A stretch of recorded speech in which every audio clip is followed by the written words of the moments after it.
തിരുവനന്തപുരത്ത് നിന്ന് റഹീസ് റഷീദാണ് ചേരുന്നത്. Rahees, good morning.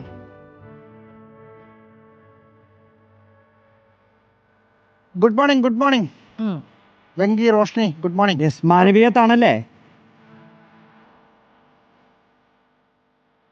ആ ഫ്രെയിം കണ്ടപ്പോ മനസ്സിലായല്ലേ? തിരുവനന്തപുരത്ത് ഇത്രയും അടിപൊളി സ്ഥലം വേറെ ഇല്ലല്ലോ. ആണ്, അത് ചുവർ ചിത്രങ്ങളൊക്കെ വരച്ച് കൂടുതൽ ഭംഗിയാക്കിയിട്ടുണ്ട്. ഈ ഒരു ചിത്രം കണ്ടില്ലേ? ട്രോഫി കിട്ടി ആ ഒരു പെൺകുട്ടി, ട്രോഫി കയ്യിലുണ്ട്. ഒരു ഒരു ശരാശരി മലയാളി പെൺകുട്ടികളുടെ ഒരു അവസ്ഥ വരച്ചിടുകയാണ്.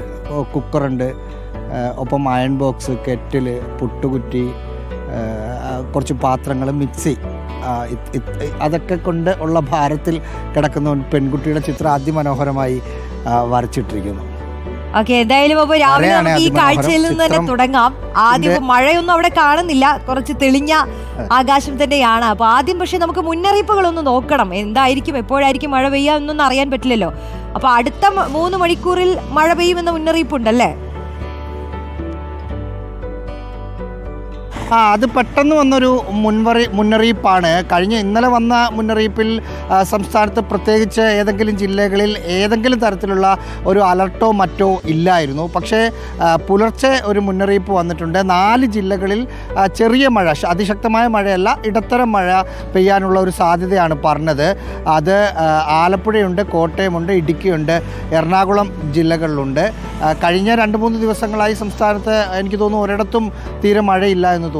പക്ഷേ എങ്കിലും മഴ പ്രതീക്ഷിക്കണം എന്നാണ് കാലാവസ്ഥാ നിരീക്ഷണ കേന്ദ്രം അറിയിക്കുന്നത്. അവർ പറയുന്നതനുസരിച്ച് തിങ്കളാഴ്ച വരെയാണ് മഴയ്ക്കുള്ള ഒരു സാധ്യത. അതുകൊണ്ട് പൂർണ്ണമായും മഴയൊക്കെ വിട്ടുപോയി ഭയങ്കര ചൂടിലേക്ക്, കാരണം ഇന്നലെ തിരുവനന്തപുരത്തൊക്കെ ഭയങ്കര ചൂടായിരുന്നു. ഈ അടുത്ത കാലത്തൊന്നും ഇല്ലാത്ത തരത്തിലുള്ള മഴയ്ക്ക് മുമ്പുണ്ടായിരുന്ന ചൂട് അതേപടി 2 ദിവസം കൊണ്ട് തിരിച്ചു വരുന്ന ഒരു കാഴ്ചയുണ്ടായി. ബാക്കി എല്ലാ സ്ഥലത്തും ഏതാണ്ട് സമാനമായിരിക്കും സാഹചര്യം. അതുകൊണ്ട് ഇനി മഴയൊക്കെ വിട്ടുപോയി എന്ന് പ്രതീക്ഷിക്കേണ്ട. കാലാവസ്ഥാ നിരീക്ഷണ കേന്ദ്രം തിങ്കളാഴ്ച വരെ എല്ലാ ജില്ലകളിലും ചെറിയ മഴയ്ക്കുള്ളൊരു സാധ്യത പ്രവചിക്കുന്നുണ്ട്. ശരി, ഇനി മറ്റൊന്ന്, ഒരു ഇടവേളയ്ക്ക് ശേഷം സർക്കാർ ഗവർണർ പോര് മുറുകുകയാണ്. അപ്പോൾ ഇന്ന് സർക്കാർ നിലപാട് എന്താണെന്ന് നമുക്ക് ഇന്ന് അറിയാമല്ലേ? ഈ ഗവർണറായിട്ടൊരു കടുംപിടുത്തം അല്ലെങ്കിൽ ഒരു ഏറ്റുമുട്ടൽ വേണ്ട എന്നായിരിക്കുമോ? വെങ്കി, ഇതിനകത്ത് സർക്കാരിന് മുന്നിലുള്ളൊരു പ്രശ്നം, പലതരത്തിലുള്ള ഔദ്യോഗിക പരിപാടികൾ രാജ്ഭവനിൽ വെക്കേണ്ടതുണ്ട്. അങ്ങനെ വെക്കാറുമുണ്ട്. പല വാർഷിക സർക്കാരിന് ഇന്നലെ പരിസ്ഥിതി ദിനാഘോഷമായിരുന്നു. അതുപോലുള്ള ഒരു പൊതു ചടങ്ങുകൾ വരുമ്പോൾ അവിടെ പരിപാടികൾ വെക്കാറുണ്ട്. ഇനി അങ്ങനെ ഒരു പരിപാടി വെക്കുന്ന സമയത്ത് RSS കൊടിയേന്തി നിൽക്കുന്ന ഭാരത് മാതാവിൻ്റെ ചിത്രം അവിടെ വെക്കണം എന്ന് വാശി പിടിച്ചാൽ, ഇന്നലെ ഈ വിവാദത്തിന് പിന്നാലെ ഗവർണർ പ്രസംഗിച്ചപ്പോൾ പറഞ്ഞ പ്രധാനപ്പെട്ടൊരു കാര്യം, ഭാരതമാതാവിനെ ഞാൻ കൈവിടില്ല എന്നത് ഗവർണറുടെ കൃത്യമായ സന്ദേശമായിരുന്നു. ഇനി രാജ്ഭവനിൽ നടക്കുന്ന പരിപാടിയിൽ ഭാരത് മാതാവിൻ്റെ RSS കൊടിയേന്തി നിൽക്കുന്ന ഭാരത് മാതാവിൻ്റെ ചിത്രത്തിന് മുന്നിൽ പുഷ്പാർച്ചന നടത്തിയതിന് ശേഷം പരിപാടികൾ തുടങ്ങാവൂ എന്നൊരു നിർദ്ദേശം രാജ്ഭവനിൽ ഉദ്യോഗസ്ഥർക്ക് ഗവർണർ ഇന്നലെ തന്നെ നൽകിയതായാണ് മനസ്സിലാക്കുന്നത്. ഇന്നലെ ഈ വിവാദത്തിന് ശേഷം ഒരു മാധ്യമ സ്ഥാപനത്തിൻ്റെ പരിപാടി രാജ്ഭവനിൽ നടന്നിരുന്നു. ആ സമയത്തും ഈ പുഷ്പാർച്ചന നടത്തിയതിനു ശേഷമാണ് പരിപാടി തുടങ്ങിയതെന്ന് മനസ്സിലാക്കുന്നു. അതുകൊണ്ട് ആ പരിപാടിയിലും കൃഷിമന്ത്രി പി പ്രസാദ് പങ്കെടുക്കണമായിരുന്നു. അദ്ദേഹം അതിൽ നിന്നും വിട്ടുനിന്നിട്ടുണ്ട്. അങ്ങനെ ഒരു നിലപാട് രാജ്ഭവൻ എടുത്താൽ ഇനി സർക്കാർ അവിടെ പരിപാടി നടത്താതിരിക്കുക എന്നത് മാത്രമാണ് സർക്കാരിൻ്റെ മുമ്പിലുള്ള ഒരു വെല്ലുവിളി. രാജ്ഭവൻ ഇക്കാര്യത്തിൽ പറയുന്നത്, രാജ്ഭവൻ ഹോസ്റ്റ് ചെയ്യുന്ന പരിപാടി എങ്ങനെ നടക്കണമെന്ന് തീരുമാനിക്കാനുള്ള പൂർണ്ണ ഉത്തരവാദിത്വം രാജ്ഭവനാണ്, അത് ഗവർണർക്കാണ്, അതിൽ ആർക്കും ഇടപെടാൻ കഴിയില്ല എന്ന് പറയുമ്പോൾ സർക്കാരിന് സ്വാഭാവികമായും രാജ്ഭവനിൽ ഇനി മുതൽ അത്തരം പരിപാടികൾ നടത്തേണ്ടതില്ല എന്ന തീരുമാനത്തിലേക്ക് പോകും എന്നാണ്. ഇത്തരത്തിലൊരു കീഴ്വഴക്കമൊന്നും ഉണ്ടായിരുന്നില്ലല്ലോ, മുൻ ഗവർണർമാരൊന്നും ഇത്തരത്തിലൊരു പൂജയും കാര്യങ്ങളൊന്നും ഉണ്ടായിരുന്നില്ലല്ലോ അല്ലേ?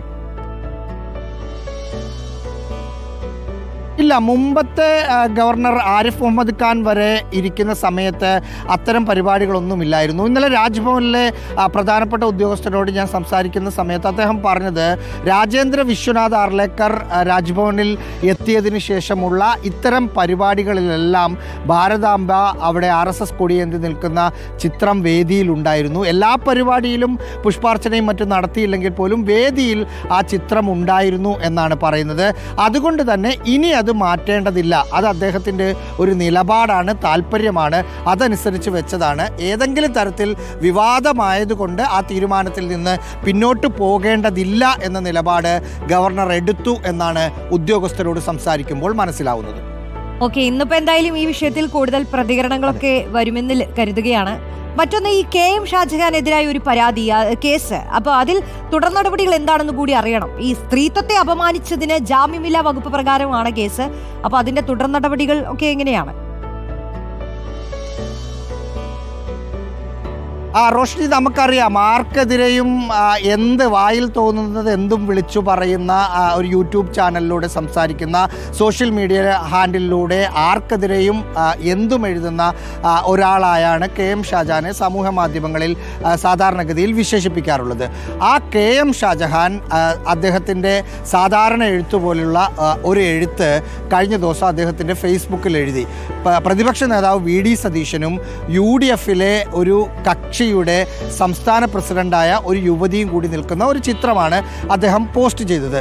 എന്നിട്ട് ഇത്, അതായത് കേരള പ്രവാസി അസോസിയേഷൻ എന്ന ഒരു പുതിയ ഒരു രാഷ്ട്രീയ പാർട്ടിക്ക് UDFിൽ അംഗത്വം കൊടുത്തിരുന്നു. അതിൻ്റെ ചെയർമാനാണ് ഒരു പ്രധാനപ്പെട്ട നേതാവ്, രാജേന്ദ്രൻ എന്ന് പറയുന്ന ആളാണ് പ്രധാനപ്പെട്ട നേതാവ്. രാജേന്ദ്രൻ്റെ ഭാര്യയാണ് ഈ യുവതി എന്നതാണ് അതിലെ ഒരു തെറ്റ്. മറ്റൊന്ന്, രാജേന്ദ്രൻ UDF യോഗത്തിൽ പങ്കെടുക്കാത്ത സമയത്ത് ഭാര്യയാണ് UDF യോഗത്തിലേക്ക് പറഞ്ഞു വിടുന്നത്. അതായത് ഇവർ ഈ സംഘടനയുടെ ഏതെങ്കിലും ഭാരവാഹിയാണ് എന്ന കാര്യമൊന്നും പറയാതെ ഭർത്താവില്ലാത്തപ്പോൾ ഭാര്യയെ UDF യോഗത്തിലേക്ക് പറഞ്ഞു വിടുന്നു. അതിൽ ചില ദ്വയാർത്ഥങ്ങൾ അദ്ദേഹത്തിൻ്റെ പോസ്റ്റിൽ തന്നെ ഉണ്ടായിരുന്നു. അതിനകത്ത് അശ്ലീല ചുവയുള്ള നിരവധി കമൻറ്റുകളും വന്നു.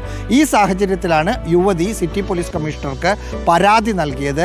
ആ പരാതി നൽകിയതിന് പിന്നാലെ തന്നെ cyber crime police FIR register ചെയ്തു. അതിൽ IT ആക്ട് പ്രകാരം ജാമ്യമില്ലാ കുറ്റവും ചുമത്തിയിട്ടുണ്ട്, മറ്റ് 3 വകുപ്പുകളും ചുമത്തിയിട്ടുണ്ട്. ഇന്നലെയാണ് FIR ഇട്ടത്.